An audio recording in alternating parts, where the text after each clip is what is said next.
Here's a sneak peek from today's episode. When we're talking about mindshare marketing, it's essentially brand marketing, really bringing brand back, really bringing your brand in the forefront of everyone's brains. You're as memorable as your last piece of content that someone saw. Welcome back to another episode of Content Amplified, where we interview the best marketers who have taken their content to the next level. Each episode is only 10 to 15 minutes long and is an industry expert interview to give you actionable tips that you can use today. Enjoy the episode. Welcome back to another episode of Content Amplified. Today I'm joined by Kelly. Kelly, welcome to the show. Lovely to be here. Yeah, Kelly, I'm really excited for the episode.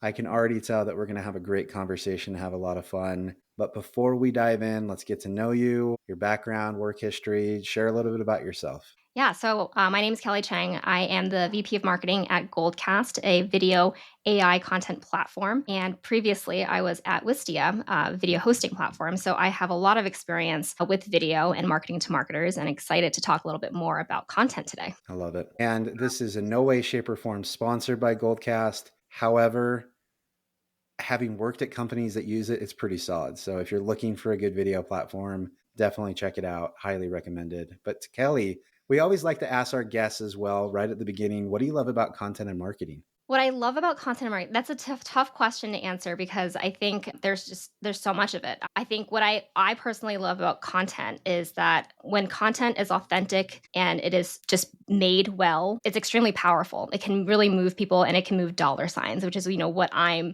very passionate about, working in the role that I'm in. And what I love about marketing is that it's always changing. Last year, the year before, it's never the same. Being a person that is always looking to learn, looking to grow, I think marketing is the perfect landscape for me because there's just always something else to look forward to and learn from. And especially with AI, I think the whole landscape has shifted and we all have to kind of really, really focus and be aware of all the changes so you don't get left behind. Yeah, for sure.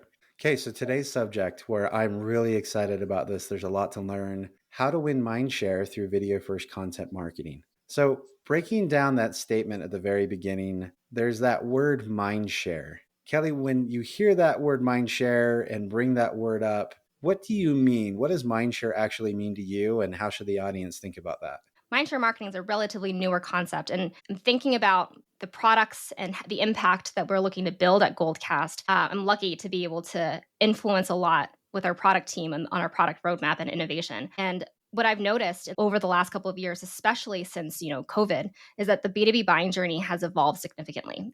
What I've noticed, and a lot of statistics from Forrester also back this up, is that our buyers now, the buying committee, are getting larger and larger. The buyers also do a lot of their own research before even talking to sales teams or brands. And I think mindshare is the concept where intent signals are important, but if you start with the intent signals, you're still not going to win. Because if I'm thinking about it, okay, say I'm in market to buy a chatbot or some kind of chat experience in my website. I already have 3 brands in mind, and I know that there's probably hundreds of other vendors out there that probably serve exactly the same purpose. But those 3 brands already have my mindshare. And we know that actually vendor consideration sets are getting smaller and smaller.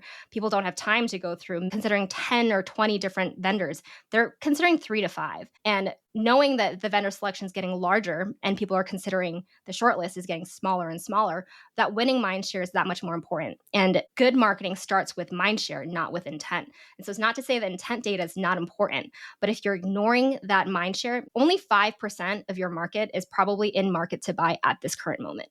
And that 95% is up for grabs to win your mindshare. And so that is, I think, what I'm really, really passionate about. It's a very prominent theory because we're seeing a lot of really slimy tactics out there. Like, I don't know if you're on LinkedIn ever, but if you scroll, probably every other ad I see is that someone's bribing me $100 for a demo. And that just doesn't work because they don't have my mindshare. I don't know them. I don't care about them. If I do take the demo, it's for the $100. It's not to learn whatever they have to offer. So I'm excited to talk more about it. Love it. So when it comes to video in this equation, how does video impact mindshare? Like, what do we do there? Why should we consider that? How does that really make a difference compared to other forms of content? Yeah, so I truly believe that video is the most effective medium to win mindshare, or at least the most effective way to start. Because I talked about content, really high quality content being super powerful. And let's be honest, there's a lot of shitty content out there, a lot of AI generated content that's very generic that really doesn't move the needle. But I believe that when you have video first, authentic thought leadership conversations, real people, having that source content, you can amplify that through different types of content repurposing. You can turn a webinar, a workshop, a thought leader fireside chat into blog posts, nurture emails, many different mediums, and really amplify it through that way. I also, having been at two different companies that focus on video, I know that video is the way that people prefer to consume content, to consume information. See how people completely lost their minds when TikTok was going to go away. It's Netflix. People like to binge things. There is also data that supports that video has 95% of your, message retention versus text. That's just how our brains are wired, is to really receive video messages. And so because of that, I think video is really a strong place for marketers to start and really investing. Also, video is hard. It's really hard to start having a concept and creating video from scratch. But if you have a podcast or a webinar, you already have that content there, and that really authentic way of delivering that really speaks to your target audience or whoever's watching. I love that. And I liked one of your earlier points that you were talking about. The fact that you can repurpose video content so easily is really powerful. I'm a big fan of AI. However, I will always say that AI without giving an authentic, original thought source isn't that helpful. So this idea of, can I go into a system, record my thoughts, have good conversations, genuine viewpoints based off of real world experience, and then use tools like AI to figure out how to write the blog post and the social media post and all of those things. That is where the power comes in. Originated from ChatGPT, unoriginal thought. It's really difficult to get value out of those tools. So I love that point because it makes a lot of sense. And to me, I've seen it firsthand. Like, content written straight up from GPT is not good. It is No, not winning mindshare in any way, shape, or form. But talking to experts is, and then ChatGPT can help you get that message out. So I love that. absolutely. And I think with repurposing video, people have been doing that for ages. It's been sort of a playbook that content marketers have had for a very long time. The difference is that content marketers have had to do all that repurposing so manually for so many years, and it just takes a long time to get one piece of content out there that's being repurposed. And now with AI, you can really just take a video, say it's just a customer interview, you can turn that into a customer case study, and package it up in different ways for sales enablement for your website. It's just so easy now. You can just do it in a day's time. So that gets me really excited, because it's also a vision of how we're looking to build Goldcast into a fully fledged AI video content platform. I love that. That's awesome.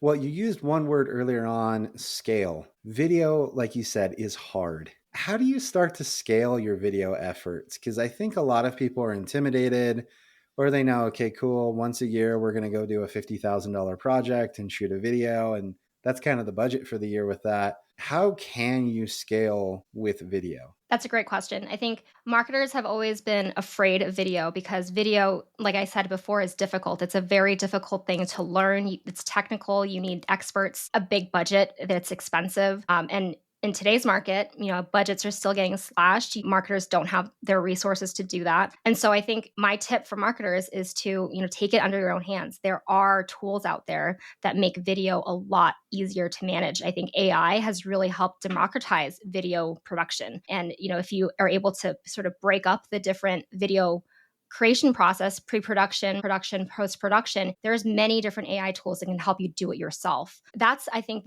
the big difference in being able to scale video content. As in before, you would have to have a video agency, a video producer, a video editor, freelancers taking a big bunch of your budget. And the problem with that is you create the video, you don't get it back for weeks and weeks and weeks, maybe even months at a time.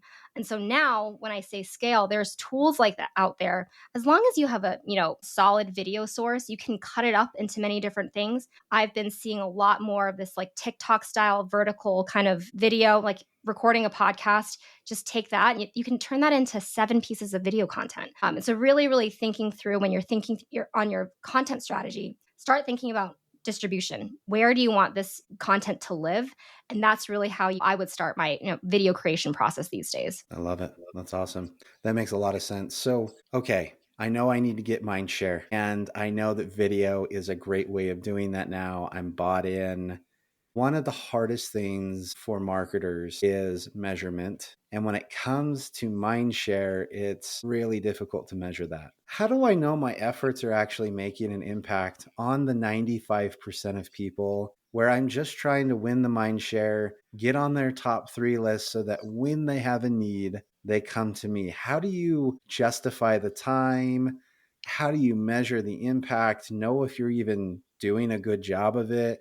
How do you look at that? That's a really good question. And, that's something that I'll be honest, I have not solved because I think when we're talking about mindshare marketing, it's essentially brand marketing, really bringing brand back, really bringing your brand in the forefront of everyone's brains. You're as memorable as your last piece of content that someone saw. And so needing to be everywhere all at once is a very overwhelming thing for a marketer to have to accept and actually do. When I'm thinking about mindshare and brand, the traditional ways of measurement, you can do brand studies to see if there's brand lift within your target accounts. That's something you could do. But the way I would look at it is really based off of the medium and the channel, website traffic. If people are coming to my website, if they're engaging, if they're coming to my social media comments and all that. I think it all comes together.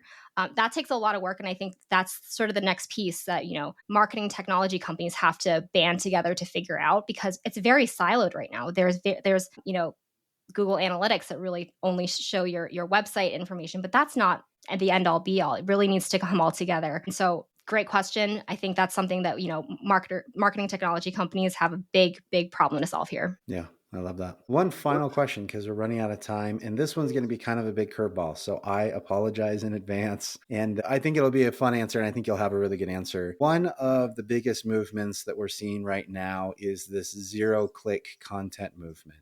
The idea that social media platforms do not want to send their traffic elsewhere, and even search engines. Google wants to answer your question, and they want you to put in the next search instead of leaving and not seeing their ads. Same with LinkedIn and any other platform. How does video potentially up our game when it comes to zero-click content? Because I feel like a lot of these platforms are just starting to adopt video. I mean, obviously the TikToks and things like that of the world that are video first have been doing that, but how is video making more of an impact when it comes to like social media content, zero-click content? What are your thoughts in general there? Yeah, I think, a very good question. I've been following the term zero click content for a while now and really trying to figure out how, me as a marketer can get into that space. If you're on LinkedIn over the last couple of months, maybe the last year, you may have gotten that video tab on your phone. So LinkedIn is all in on video. I'm getting a ton of advertisements on, upping your video strategy on LinkedIn. And I think that goes along with the zero click content where platforms really, really want people, brands, thought leaders to really share their content on the platforms and not elsewhere and keep them in those spaces.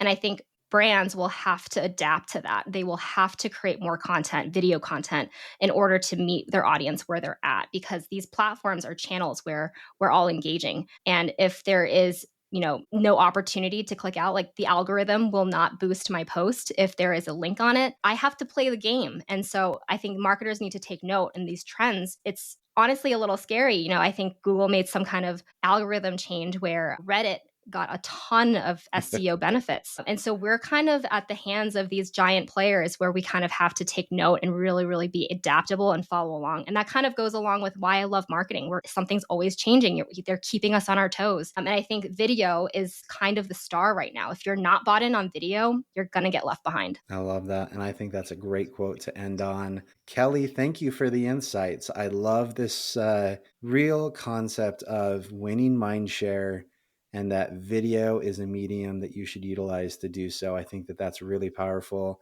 And I think it will benefit businesses in more ways than one. Kelly, if anyone wants to reach out and connect with you online, how and where can they find you? You can find me on LinkedIn. I think it's LinkedIn/IN/Kelly H. Cheng. Love it. And for anyone listening, we will link to Kelly's profile in the show notes. Kelly, thank you so much for all of the insights and all the time today. This was wonderful. I really appreciate it. Thanks so much for having me. This was great. Thank you for listening to the Content Amplified podcast. please subscribe and leave us a review. And for additional ways to get more out of your content, visit our website at getmasset.com. That's getmasset.com. And tune in next time to the Content Amplified podcast.